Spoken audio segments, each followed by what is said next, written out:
I think I spent a lot of time in library and and of course, just taking long walks around the campus. And what stood out for me was the 8 week of field work. And I thought this is the place I should be at. Just experiencing village life for the first time and experiencing the issues of another India that we are not aware of. I think that was very stark.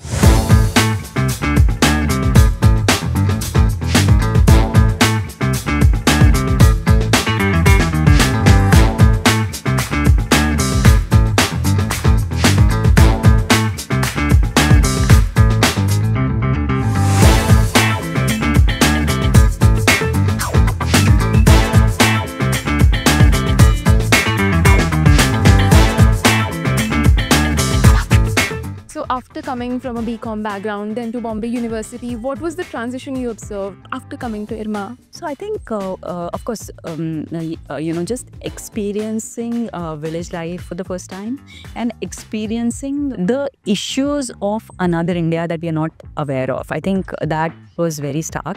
But I think what stood out for me, and it was through all the cases which we were hammered again and again, was to look at it from the point of view of the farmer at the center or the poor women at the center. And I think that is something that really was a change and shift in perspective.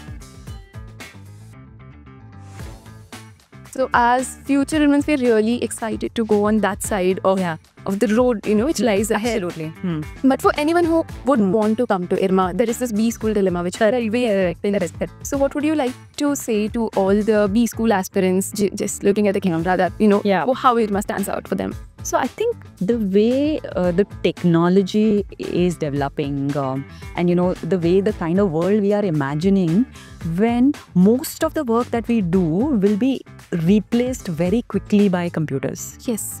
So in this changing world, what we need to learn most is to be human. And to be human is to be empathetic, to understand other person's point of view. And I don't think any other B school can provide that in the manner in which IRMA does. It just throws you out there in the middle of the people, living with them. And I'm not saying that we need to understand only rural people, but the way we understand rural and other segment, the same learning can be applied to any of the segments that you do. And I think IRMA teaches you that distinguishing factor which will stand out in the coming years. When you come to IRMA, there is a peer group you always have. So how does the interaction actually go? For us, it's more around the livelihoods, the future of the rural areas, how would they look? And then it is also about how can you lead a pro-social business. Correct. So what are your comments on that? So I think leading business, any business, is very tough, because in terms of, you have to have a product which somebody is willing to pay for.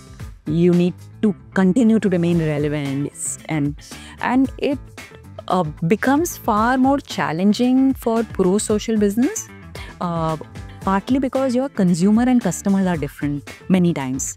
People using the services are not the people paying for it, right? So that sometimes become very challenging for pro-social business.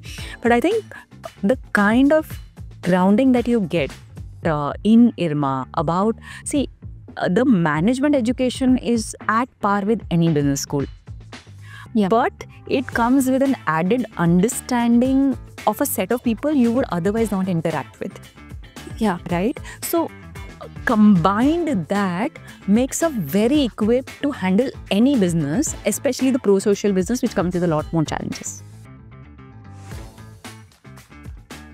So one last question, that if you have to describe your IRMA experience in one word, how would you describe it? I would say it was a tectonic shift. In terms of my perspective, with my in terms of my worldview. It just sort of gives you a very different canvas, and I will be forever grateful. I can be doing anything, but nobody can take away the Irma lens that I have in viewing things, situations, responding. I don't think anybody can take that away from me.